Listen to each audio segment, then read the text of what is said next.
Hello students, welcome to economic classes. ये video government budget and the economy playlist का part 1 है।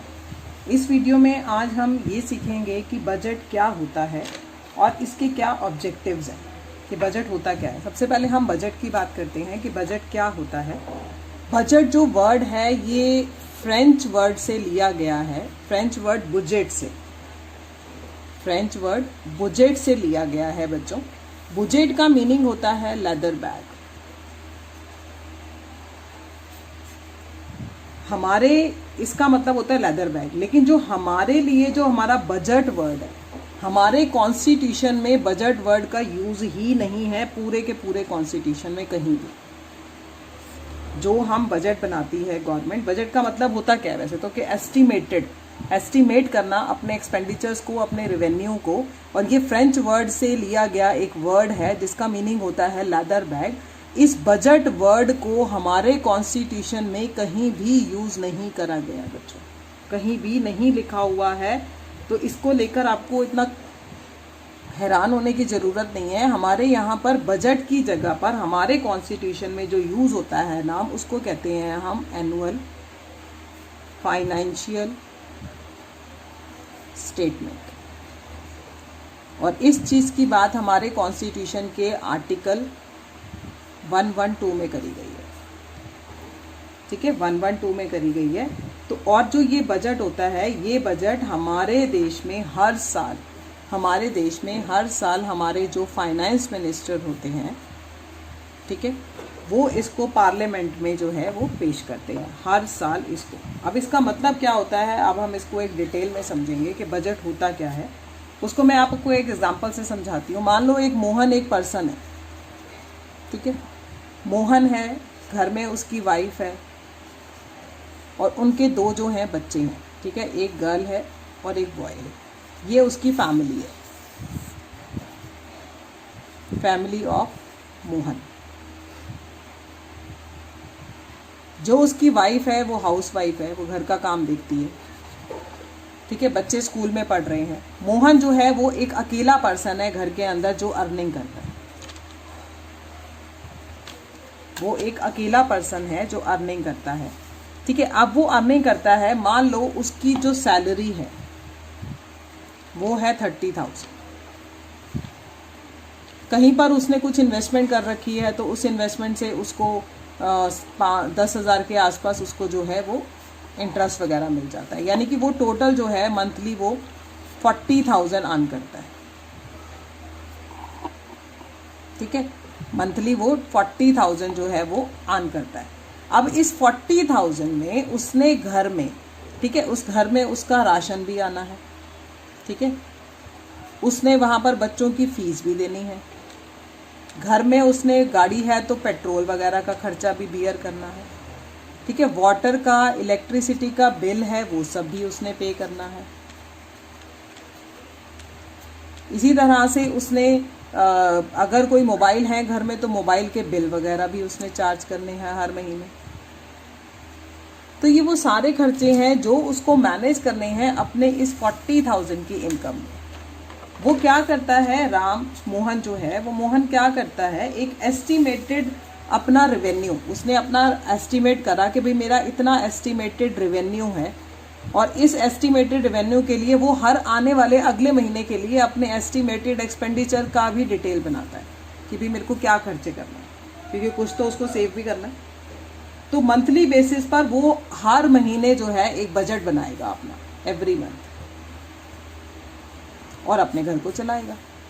इसी तरह से जो हमारा देश है और हमारी देश की सरकार को, गवर्नमेंट को भी हमारे देश की अपनी इनकम, यानी कि अपने रेवेन्यूज़ और अपने एक्सपेंडिचर का डिटेल बनाना होता है। बट फ़र्क क्या है कि जो मोहन है वो हर महीने कर रहा है, जो हमारी गवर्नमेंट है वो ईयरली करती है, वो ईयरली करती है, पूरे फाइनेंशियल ईयर का बजट बनाती है, ठीक है, वो फाइनेंशियल ईयर का बजट बनाती है। और हमारा फाइनेंशियल ईयर जो होता है वो 1 अप्रैल से, इंडिया के अंदर 1 अप्रैल से 31 मार्च का होता है। अगर बजट को फेब में पेश करा जा रहा है तो इसका मतलब फेब 2018 को मान लो बजट पेश करा गया, जो फाइनेंस मिनिस्टर ने पार्लियामेंट में जो बजट दिया फरवरी 2018 को, वो दिया गया है 1 अप्रैल 2018 से 31 मार्च 2019 तक का आगे का एस्टिमेटेड। ये सिर्फ एस्टिमेटेड है, एक्चुअल नहीं होता। अब गवर्नमेंट बजट पेश कर रही है और इसमें गवर्नमेंट अपने सारे एस्टिमेटेड रेवेन्यूज, अपने एस्टिमेटेड एक्सपेंडिचर की डिटेल बताती है। तो अब इस बेसिस पर मैं आपको बजट की डिफाइन बताती हूँ कि बजट होता क्या है। Budget is a statement, budget is a statement of the estimates of the government receipts। ये गवर्नमेंट रिसिप्ट्स का एस्टिमेट्स है, ठीक है, एंड गवर्नमेंट एक्सपेंडिचर।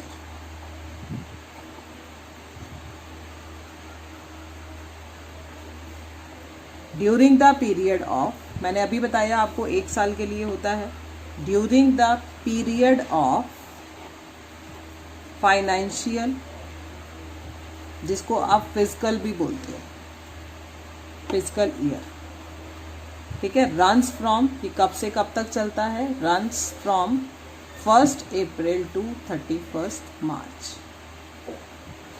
तो ये बजट की जो है डिफाइन है कि ये एक स्टेटमेंट है जो एस्टिमेटेड गवर्नमेंट रिसिप्ट्स और एस्टिमेटेड गवर्नमेंट एक्सपेंडिचर का डिटेल बताता है 1 साल का, यानी कि फाइनेंशियल ईयर का, जो चलता है 1 अप्रैल से 31 मार्च तक। मैंने आपको एग्जांपल भी दिया कि 18 फरवरी को अगर बजट को पार्लियामेंट में पेश करा जा रहा है फाइनेंस मिनिस्टर के द्वारा, तो वो बजट जो है वो आगे आने वाले 1 अप्रैल 2018 से 31 मार्च 2019 का है।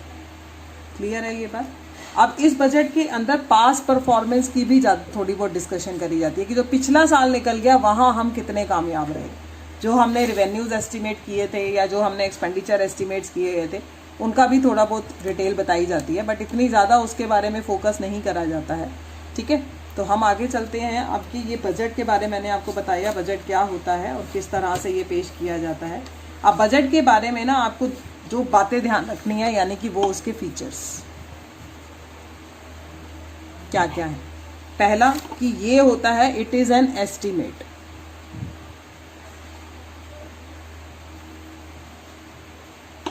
and not an actual। ये एक एस्टिमेटेड स्टेटमेंट है, एक्चुअल स्टेटमेंट नहीं है, ठीक है। दूसरी बात जो इसमें ध्यान रखनी है कि इट इज प्रिपेयर्ड एनुअली, ये साल में एक बार बनाई जाती है, ठीक है, एनुअली। तीसरी बात कि it is constitutional requirement to present budget from before parliament. ये हमारे लिए संविधान में लिखा गया, ये कॉन्स्टिट्यूशनल रिक्वायरमेंट है कि इसको पार्लियामेंट में प्रेजेंट करना ही करना है हमारे फाइनेंस मिनिस्टर को। It is a constitutional requirement, ये हमारी कॉन्स्टिट्यूशनल रिक्वायरमेंट है कि इसको प्रेजेंट करना ही करना है before parliament. Revenue and expenditure are planned according to the objective of the government. जितने भी हम इसमें प्लान करते हैं एक्सपेंडिचर और रेवेन्यू, वो गवर्नमेंट बजट के अकॉर्डिंग करते हैं और ऑब्जेक्टिव के अकॉर्डिंग करते हैं। वही ऑब्जेक्टिव मैं आज आपके साथ इस वीडियो में डिस्कस करूंगी, ठीक है। रेवेन्यू एंड एक्सपेंडिचर, जितने भी हमारे रेवेन्यू एंड एक्सपेंडिचर हैं आर प्लान्ड, वो प्लान्ड करे जाते हैं according to objectives of government. और ये ऑब्जेक्टिव्स इस चैप्टर का सबसे इम्पॉर्टेंट पार्ट है, बहुत इम्पॉर्टेंट पार्ट है ये ऑब्जेक्टिव, जिसको आपने बहुत ध्यान से सुनना है, ठीक है। अब हम चलते हैं इसके ऑब्जेक्टिव्स के ऊपर कि इसके ऑब्जेक्टिव्स है कौन कौन से, और 1 बाय 1 हम उनकी डिटेल करेंगे कि क्या होते हैं ये ऑब्जेक्टिव। सबसे पहले हम हेडिंग लिख रहे हैं यहाँ पर ऑब्जेक्टिव्स ऑफ गवर्नमेंट बजट। अब मैं ऑब्जेक्टिव सिखाऊंगी आपको वन बाय वन। सबसे पहला ऑब्जेक्टिव बता रही हूँ, रीएलोकेशन ऑफ रिसोर्सेज। इसका मतलब क्या है? रिसोर्सेज का बंटवारा करना दोबारा से। गवर्नमेंट जो है रिसोर्सेज को किस तरह से बंटवारा करे कि वो दो बातों को अचीव कर सके, प्रॉफिट को क्या कर सके, मैक्सिमाइज, और साथ में क्या हो, सोशल वेलफेयर भी, जो जरूरी है इकोनॉमी में देश के लिए। इन दो बातों को ध्यान में रखते हुए वो रिसोर्सेज का रीएलोकेशन करते हैं बजट बनाने से पहले, और वो ये करने के लिए दो तरीके अपनाती है। पहला, tax concession and subsidy.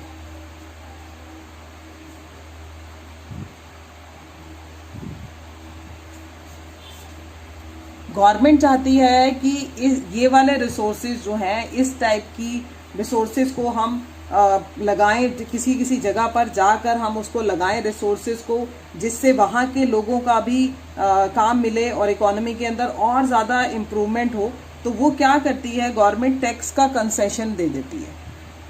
Tax का कंसेशन देने का मतलब क्या है कि टैक्स का कंसेशन गवर्नमेंट दे रही है उन प्रोडक्शन की, उन गुड्स की ऊपर जिसके ऊपर, ठीक है, जैसे लाइक खादी का गवर्नमेंट प्रमोट करती है ना कि खादी की चीज़ें को खरीदो, ठीक है, खादी का कपड़ा पहनो, क्योंकि ये चीज़ें गवर्नमेंट चाहती है, इससे और लोगों को एम्प्लॉयमेंट मिलती है। तो ऐसे प्रोडक्ट के ऊपर तो गवर्नमेंट क्या दे देती है, टैक्स का कंसेशन। और ऐसे प्रोडक्ट जो हार्मफुल हैं, लाइक लिक्वर है, सिगरेट है, इनके ऊपर गवर्नमेंट क्या करती है, टैक्स को बढ़ा देती है, ताकि इनके प्रोडक्शन को डिस्करेज करा जा सके और इनके प्रोडक्शन को एनकरेज करा जा सके। इन पे सब्सिडी भी दे देती है गवर्नमेंट ऐसे टाइप के प्रोडक्शंस के लिए, जिनको रीएलोकेशन का मतलब ही यही है ना कि रिसोर्सेज को देखो लगाना है, रिसोर्सेज, लैंड, लेबर, कैपिटल को। तो गवर्नमेंट चाहती है उन रिसोर्सेज को इन चीज़ों पर ज़्यादा लगाए जो इकोनॉमी में वेलफेयर भी करें और प्रॉफिट भी हम कमा पाएँ, और उन पर रिसोर्सेज टैक्स ज़्यादा लगा देती है जो वैसे ही हार्मफुल है, लाइक लिक्विड है, सिगरेट्स है। इन चीज़ों को गवर्नमेंट रोकना चाहती है। तो गवर्नमेंट क्या करती है, खादी को एनकरेज करने के लिए उस पर तो गवर्नमेंट ने टैक्स का कंसेशन भी दे दिया, ठीक है, और गवर्नमेंट ने क्या कर दिया, और सब्सिडी भी प्रोवाइड करनी शुरू कर दी, ताकि चीज़ें जो हैं ये वाली सस्ती मिले।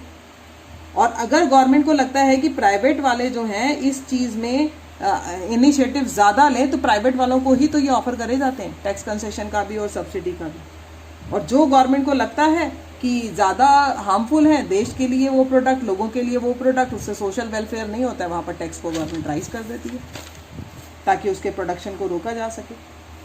तो ये एक तो गवर्नमेंट पहला तरीका ये अपनाती है। दूसरा तरीका गवर्नमेंट क्या अपनाती है इसके अंदर, वो क्या होता है, directly producing goods and services. Like जो ये पार्क बनते हैं बच्चों, जो या फिर ये रोड्स होती हैं, जो ये स्ट्रीट लाइट्स होती हैं, ये एक ऐसी चीज़ें हैं जिनको बनाने पर कैपिटल तो चाहिए बहुत ज़्यादा, प्रॉफिट जो होता है इससे होता है लेस, कम होता है। तो ऐसी चीज़ों के अंदर जो प्राइवेट सेक्टर होता है ना, वो इन्वेस्टमेंट नहीं करता। प्राइवेट सेक्टर जो है वो इन्वेस्टमेंट करने में इंटरेस्टेड नहीं होता है, क्योंकि यहाँ पर कैपिटल चाहिए बहुत सारा और प्रॉफिट मिलता है कम। तो इन चीज़ों के ऊपर खर्चा जो है ये गवर्नमेंट करती है। गवर्नमेंट ने क्यों करा, इसमें तो गवर्नमेंट ने प्रॉफिट कमाया ना, इसमें गवर्नमेंट सोशल वेलफेयर कर रही है, क्योंकि ये सारी चीज़ें देश में ज़रूरी हैं। और प्राइवेट सेक्टर इन चीज़ों में इन्वेस्टमेंट नहीं करती है, क्योंकि इन चीज़ों में इन्वेस्टमेंट करने पर उनको कोई ज़्यादा प्रॉफिट नहीं मिलता है, इसीलिए, और पैसा खूब लगाना पड़ता है, तो इसीलिए इन चीज़ों का काम की जिम्मेवारी गवर्नमेंट की होती है। तो गवर्नमेंट अपने बजट में अपने जितने भी रिसोर्सेज हैं उसको इसी तरीके से बजट बनाती है कि वो इस तरीके से एलोकेट हो कि जिन प्रोडक्ट को एनकरेज करना है वहाँ तो गवर्नमेंट टैक्स कंसेशन दे देगी या सब्सिडी दे देगी, और जिनको गवर्नमेंट को डिस्करेज करना है, रोकने की कोशिश करनी है, लाइक हार्मफुल प्रोडक्ट्स जो भी होते हैं, वहाँ गवर्नमेंट टैक्स रेज कर देती है। और कुछ चीज़ें ऐसी होती हैं देश के अंदर जिनको बनाने पर प्रॉफिट तो होता है बहुत कम, तो प्राइवेट वाले तो उसमें इन्वेस्टमेंट नहीं करते हैं और उसकी वजह से सोशल वेलफेयर होता है, लेकिन इसलिए गवर्नमेंट क्या करती है, उन पर खर्चा खुद करती है, तो अपने बजट में इस चीज़ को ध्यान में रखती है। तो ये था हमारा रीएलोकेशन ऑफ रिसोर्सेज। अब हम सेकंड पॉइंट पर चलते हैं। सेकंड है इकोनॉमिक स्टेबिलिटी।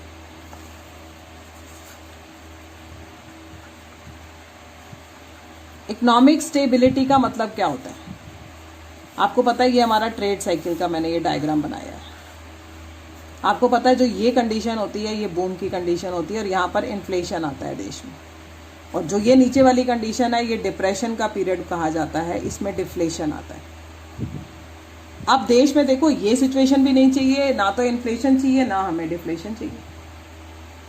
ठीक है, अब इसको एक एग्जांपल से समझते हैं कि मान लो हमारे देश के अंदर इस टाइम डिफ्लेशन है फॉर एग्जांपल। अब डिफ्लेशन के टाइम गवर्नमेंट क्या करेगी? गवर्नमेंट ने अपने बजट में क्या करना है कि गवर्नमेंट अपना जो बजट प्रिपेयर करेगी वो डेफिसिट बजट पेश करेगी। डेफिसिट बजट को बोलते हैं घाटे का बजट। घाटे के बजट का मतलब क्या होता है कि गवर्नमेंट इसमें एक्सपेंडिचर ज़्यादा करती है और इनकम जो है गवर्नमेंट की वो कम होती है, यानी कि रेवेन्यू का एस्टिमेशन कम और एक्सपेंडिचर का एस्टिमेशन ज़्यादा। ठीक है, अब जैसे मैं आपको एक बात बताती हूँ, अब इसको भी गवर्नमेंट जो ठीक करने का काम करती है ना वो दो तरीकों से करती है। इस घाटे के बजट में गवर्नमेंट क्या करती है? गवर्नमेंट को इनकम कहाँ से होती है? टैक्स से होती है ना। गवर्नमेंट टैक्स के रेट को कम कर देती है और गवर्नमेंट के जो एक्सपेंडिचर होते हैं, गवर्नमेंट के एक्सपेंडिचर की बात कर रही हूँ, वो गवर्नमेंट अपने एक्सपेंडिचर को बढ़ा देती है।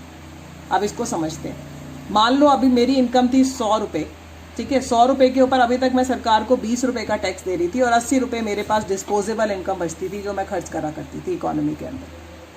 अब गवर्नमेंट को लगता है कि इकोनॉमी में डिफ्लेशन है, प्राइजेस बहुत ज़्यादा कम हो रहे हैं, इकोनॉमी में इन्वेस्टमेंट भी इसी वजह से कम हो पा रही है, तो गवर्नमेंट ने घाटे के बजट को अडॉप्ट किया, डेफिसिट बजट को अडॉप्ट किया और उसमें गवर्नमेंट ने टैक्स का रेट जो है वो कम कर दिया और अब मुझे 100 रुपये के ऊपर 10 रुपये का टैक्स पे करना पड़ता है।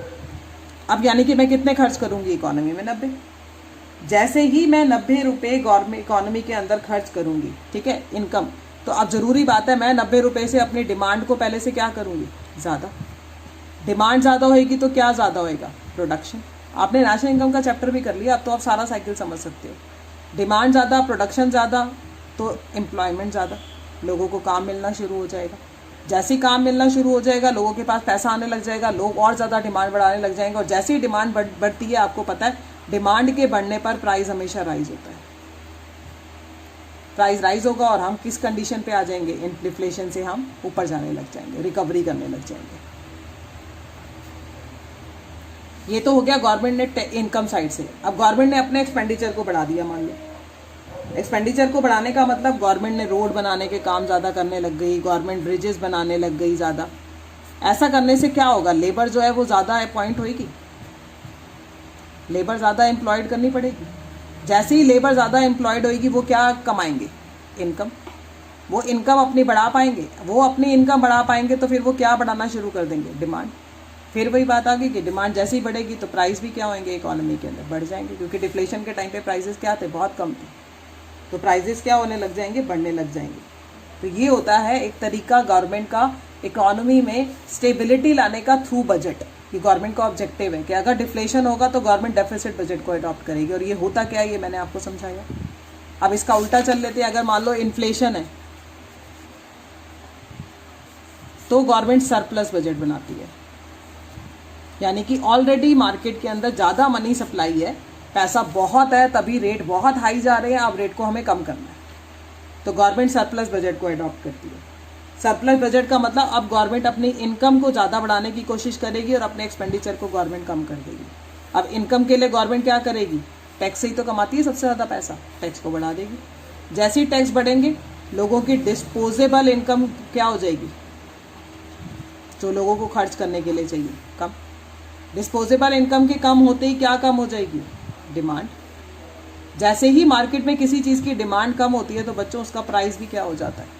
कम हो जाता है। सप्लायर फिर सस्ता करके बेचता है। इसी तरह से गवर्नमेंट अगर अपने एक्सपेंडिचर को कम कर दे तो आपको पता है एक्सपेंडिचर से कम होगा, अनएम्प्लॉयमेंट जो होगा, लोगों को काम कम मिलेगा, लोगों की जो मनी सप्लाई है वो इकोनॉमी में कम हो जाएगी और इनकम कम हो जाएगी और डिमांड कम होगी, डिमांड कम हो जाएगी, प्राइस कम हो जाएगी। तो ऐसे वो इन्फ्लेशन डिफ्लेशन के टाइम पर बजट को इस तरह से गवर्नमेंट बनाने की कोशिश करती है कि देश के अंदर क्या रहे? Economic stability. क्लियर? अब थर्ड पॉइंट करते हैं। थर्ड पॉइंट है हमारा इकोनॉमिक ग्रोथ।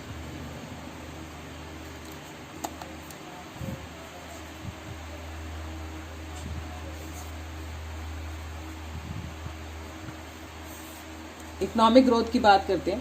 इकोनॉमिक ग्रोथ कब होती है बच्चों? आपने मेरे से बहुत सारा, इतना सारा आपने मैक्रो मेरे से सीख लिया है। तो जीडीपी जब जब हमारा बढ़ता है, हम कहते हैं हम देश के अंदर इकोनॉमिक ग्रोथ हो रही है। जितना ज़्यादा जीडीपी बढ़ेगा उतना ज़्यादा हमारा क्या बढ़ेगा? प्रोडक्शन बढ़ेगा। अब जीडीपी को बढ़ाने के लिए, प्रोडक्शन को बढ़ाने के लिए हमें दो चीज़ों की ज़रूरत है, वो है हमारी इन्वेस्टमेंट को बढ़ाना और हमारी सेविंग को बढ़ाना। इन्वेस्टमेंट को और सेविंग को। अब इन्वेस्टमेंट और सेविंग को बढ़ाने के लिए गवर्नमेंट क्या करती है? अपने बजट में कुछ प्रोविजंस रखती है। जो गवर्नमेंट बजट बनाती है उस बजट में गवर्नमेंट कुछ प्रोविजंस रखती है ताकि ओवरऑल सेविंग और इन्वेस्टमेंट जो है वो बढ़े। ठीक है, मान लो किसी फील्ड में हमें इन्वेस्टमेंट करने की ज़रूरत है। अब गवर्नमेंट चाहती है कि प्रोड्यूसर जो है इस फील्ड में इन्वेस्टमेंट करे, तो गवर्नमेंट उनकी इन्वेस्टमेंट को बढ़ाने के लिए उनको कैसे लालच दे सकती है, उनको कैसे एनकरेज दे सकती है? उनको टैक्स हॉलीडे देकर कि भाई तुम इस प्रोजेक्ट में इन्वेस्टमेंट करो, हम तुमसे इतने सालों तक कोई टैक्स नहीं लेंगे। प्रोड्यूसर को एनकरेज करना, या उनको जो भी फैसिलिटी प्रोवाइड कराई जा रही है उनके ऊपर उनको सब्सिडाइज रेट पर उनको वो चीज़ें प्रोवाइड करना, जिससे क्या होगा? हमारे देश में इन्वेस्टमेंट बढ़ेगी, और इन्वेस्टमेंट जब बढ़ेगी तो ऑटोमेटिकली प्रोडक्शन बढ़ेगा, प्रोडक्शन बढ़ेगा तो जीडीपी बढ़ेगा, और जीडीपी बढ़ेगा तो ग्रोथ होगी। इसी तरह से गवर्नमेंट कम्युनिकेशन पर, इंफ्रास्ट्रक्चर पर, रोड पर, इलेक्ट्रिसिटी पर, इन चीज़ों पर गवर्नमेंट जो है इन्वेस्टमेंट बढ़ेगी। और जितना ज़्यादा हमारा इंफ्रास्ट्रक्चर अच्छा होगा उतना ज़्यादा हमारा प्रोडक्शन बढ़ेगा, क्योंकि प्रोड्यूसर्स के लिए उतनी फैसिलिटी उनके सामने आएंगी, और जितनी फैसिलिटी उनके सामने आएंगी उतना ज़्यादा हमारा जीडीपी बढ़ेगा। तो गवर्नमेंट क्या करती है? अपने बजट में अपनी सेविंग और इन्वेस्टमेंट को लेकर भी कुछ प्रोविजंस बनाती है कि किस तरीके से अपने इन्वेस्टमेंट को और वो सेविंग्स को बढ़ाए। क्लियर? थर्ड पॉइंट पे, फोर्थ पे चलते हैं। Reducing inequality. पहले तो इनइक्वालिटी क्या होता है कि देश में जितना भी जीडीपी बन रहा है, जितनी भी इनकम जनरेट हो रही है, उसका ज़्यादातर पोर्शन अगर रिचर के हाथ में चला जाता है। ठीक है, अगर एक रोटी है और रोटी के अगर मैं 4 हिस्से कर रही हूँ, 4 में से ये 3 हिस्से ये रिच पेपर ले जा रहे हैं, और पुअर के लिए सिर्फ ये रोटी का एक आधा 1/4 हिस्सा बच रहा है, तो ये कितनी ज़्यादा इनइक्वालिटी है देश के अंदर। इससे क्या होता है? अमीर तो और अमीर होता जाता है, गरीब और गरीब होता जाता है। तो इस इनइक्वालिटी को भी दूर करने के लिए गवर्नमेंट अपने बजट में कुछ प्रोविजंस करती है। वो क्या करती है गवर्नमेंट? अब गवर्नमेंट क्या करती है? जो रिचर होते हैं, गवर्नमेंट रिचर के ऊपर टैक्स जो होता है वो ज़्यादा लगाती है। तभी तो हमारे यहाँ पर प्रोग्रेसिव टैक्स सिस्टम को अडॉप्ट करते हैं। प्रोग्रेसिव का मतलब होता है कि इनकम के बढ़ने के साथ हमारा टैक्स रेट बढ़ता है। जितनी कम इनकम उतना कम टैक्स, जितनी ज़्यादा इनकम उतना ज़्यादा टैक्स। यानी कि स्लैब्स होते हैं कि इनकम के बढ़ने के साथ 10%, 20%, देन 30%, ऐसे ऐसे हमारा रेट बढ़ता जाता है। जिसका बर्डन रिचर पे पड़ता है, पुअर पे कम पड़ता है। और पुअर के साथ क्या करती है कि उनको चीज़ों को सब्सिडाइज रेट पे प्रोवाइड कराना लग जाती है गवर्नमेंट, ताकि उनको जो चीज़ें हैं वो इजीली अवेलेबल हो। उनके पास जो है काम करने के लिए, उनको हर चीज़ का ज़रूरत की जो चीज़ें हैं वो उनको इजीली मिल जाए। तो इस तरीके से गवर्नमेंट अपने बजट में टैक्स की पॉलिसी को और अपनी सब्सिडी की पॉलिसी को भी मेंटेन करने की कोशिश करती है कि किस तरह से गवर्नमेंट टैक्स की पॉलिसी को अडॉप्ट करे, ताकि जो भी हमारी इनकम हमारी जनरेट हुई थी उसका ज़्यादातर पोर्शन रिचर के हाथ में ना जाए। कम से कम इक्वलिटी। मैंने आपको ये नहीं कहा कि एक इंजीनियर और एक पियोन जो बिल्कुल पढ़ा लिखा नहीं है, एक अनपढ़ है, उसके अंदर कोई डिफरेंस नहीं होगा। बिल्कुल एबिलिटी के अकॉर्डिंग, उनकी काबिलियत के अकॉर्डिंग डिफरेंस होता है, सैलरीज में भी डिफरेंस होता है, बट डिफरेंस बहुत ज़्यादा नहीं होना चाहिए। गवर्नमेंट इस चीज़ को भी दूर करने की कोशिश करती है। इसको हम कहते हैं रिड्यूसिंग इनइक्वालिटी, और गवर्नमेंट ने अपनी टैक्स और सब्सिडी पॉलिसी के अडॉप्ट के बेसिस पर करती है। इसको हम डिस्ट्रीब्यूशन फंक्शन भी कहते हैं, क्योंकि यहाँ इनकम का बंटवारा हो रहा है ना, इसको हम डिस्ट्रीब्यूशन फंक्शन भी कहते हैं। और जो मैंने आपको एलोकेशन ऑफ रिसोर्स कराया था उसको हम एलोकेशन फंक्शन कहते हैं। जो मैंने आपको स्टेबिलिटी सिखाई उसको हम स्टेबलाइजेशन फंक्शन कहते हैं गवर्नमेंट का। ठीक है, अब हम चलते हैं अगले पर। इसमें क्या होता है? Regional disparities. आपको पता है हमारे देश में कितने सारे रीजनल डिस्पैरिटीज। आपको पता है हमारे देश में आज भी कई एरिया इतने बैकवर्ड हैं कि जहां पर आज भी बहुत सारी डेवलपमेंट की ज़रूरत है। कि वहाँ पर आज बहुत सारी ज़रूरत की चीज़ें हैं जो नहीं पहुँची हैं। तो गवर्नमेंट अपने बजट में इसमें भी इस चीज़ को भी ध्यान में रखती है कि हमारे जो एरिया आज भी इतने बैकवर्ड हैं उनको कैसे डेवलप करा जाए। तो उसको डेवलप करने के लिए फिर वही बात आती है कि गवर्नमेंट पॉलिसी तो अपनी एक्सपेंडिचर की या टैक्सेशन की पॉलिसी में ही चेंजेस करती है। तो गवर्नमेंट ने टैक्स की पॉलिसी में क्या चेंज किया, आप खुद सोचो। मैं ये बात बार बार पहले भी बता चुकी हूँ कि गवर्नमेंट चाहती है कि एक ऐसे एरिया में प्रोडक्शन होना शुरू हो जाए जो बहुत बैकवर्ड है, वहाँ के लोगों को भी काम मिलने लग जाए। तो गवर्नमेंट पहले तो उसको डेवलप करने के लिए वहाँ पर बेसिक इंफ्रास्ट्रक्चर की फैसिलिटी को पहुँचाने की कोशिश करती है। फिर प्रोड्यूसर को ये लालच देती है कि तुम वहाँ जाओ और यहाँ पर ये हम बेसिक फैसिलिटी सारी पहुँचा रहे हैं, चाहे इलेक्ट्रिसिटी की है चाहे रोड की है, और फिर आप वहाँ पर अगर आप प्रोडक्शन करते हो तो आपको टैक्स में कंसेशन दिया जाता है और आपको जितना भी मटेरियल चाहिए वो भी आपको सब्सिडाइज रेट पे प्रोवाइड कराया जाएगा। तो इससे वहाँ की जो डिस्पैरिटी होती है रीजनल की, वो हमारी जो है देश में कम होती जाती है। हम ये तो नहीं कहेंगे कि बजट बना और अगले साल वो ख़त्म हो जाएगी, बट धीरे धीरे हर साल बजट में कुछ ना कुछ गवर्नमेंट इस चीज़ को लेके भी प्रोविजन करती है। ठीक है, इस तरह से अब हम लास्ट पे आते हैं, 6th इसके पॉइंट पर। इसको कहते हैं हम मैनेजिंग पब्लिक एंटरप्राइजेस। ये क्या होती है पब्लिक एंटरप्राइजेस? जो गवर्नमेंट चलाती है। गवर्नमेंट को अपने देश की ग्रोथ के लिए, उस ग्रोथ को बढ़ाने के लिए पब्लिक सेक्टर का एस्टेब्लिशमेंट करना जरूरी है। तो गवर्नमेंट अपनी बजट की पॉलिसी में ये टारगेट भी रखती है कि जो रेट का ग्रोथ है उसको बढ़ाया जाए थ्रू पब्लिक इंटरप्राइजेस, क्योंकि पब्लिक इंटरप्राइजेस जो होती हैं वो साथ साथ सोशल वेलफेयर भी करती हैं पब्लिक इंटरप्राइजेस, तो इसलिए उनको भी एनकरेज करा जाता है। लेकिन अगर कोई पब्लिक इंटरप्राइजेस जो है बहुत घाटे में जा रही होती है, जिसको चलाना पॉसिबल नहीं रहता, गवर्नमेंट उसका प्राइवेटाइजेशन कर देती है, जिसको हम डिसइन्वेस्टमेंट कहते हैं, प्राइवेट वालों के हाथों में दे देती है। बट गवर्नमेंट की कोशिश रहती है कि वो मैनेज करे पब्लिक इंटरप्राइजेस को, जिससे लोगों को काम भी मिले, लोगों को अनएम्प्लॉयमेंट भी देश में दूर हो और गवर्नमेंट जो है सोशल वेलफेयर भी ज़्यादा से ज़्यादा कर सके। तो ये गवर्नमेंट के ऑब्जेक्टिव हैं जो बजट को बनाने पर गवर्नमेंट जो है स्पेशली इन चीज़ों को ध्यान में रखती है कि किस तरह से पूरे देश में इक्वालिटी सी लाई जा सके, ग्रोथ भी बढ़ाई जा सके, स्टेबिलिटी भी रखी जा सके। ठीक है, और किस तरह से जो एरिया हमारे बैकवर्ड हैं उनको फिर गवर्नमेंट जो है ठीक करने की कोशिश करती है हर साल के बजट में थोड़ा थोड़ा प्रोविज़न बनाकर। तो ये मैंने आज आपको बजट का मीनिंग और उसके ऑब्जेक्टिव्स मैंने आपको आज सिखाए। तो इस वीडियो को आपने ध्यान से सुनना है, और अगर कोई डाउट होता है तो वो मुझे आप कमेंट बॉक्स में लिखकर भी पूछ सकते हो या टेलीग्राम पर भी मैसेज कर सकते हो, जिसका लिंक मैंने नीचे डिस्क्रिप्शन बॉक्स में दिया हुआ है। और अगर आपको वीडियो पसंद आई हो तो लाइक और शेयर ज़रूर करें, और अगर अभी सब्सक्राइब नहीं करा अभी तक ये चैनल तो प्लीज़ इसको सब्सक्राइब भी करें। Thank you.